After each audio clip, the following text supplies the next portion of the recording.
But having said that, I think what's so important for all of us to kind of step back and realize is that so much of what actually does the heavy lifting for sleep happens by day. It really happens from the moment we wake up, and it does release some of the pressure, especially for those insomniacs or people that are starting to get sleep anxiety or stressed out about the results.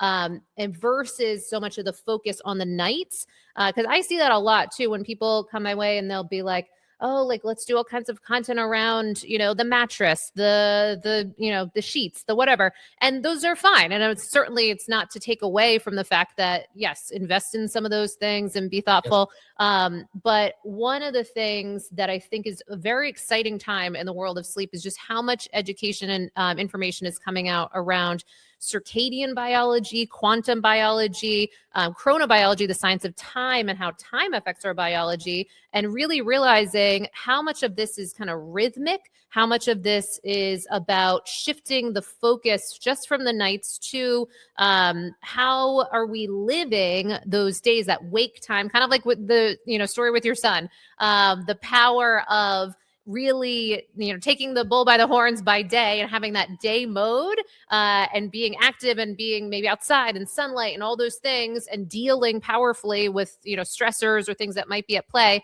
but then having a powerful downshift by night. And then we need the two. So it's a really interesting juxtaposition.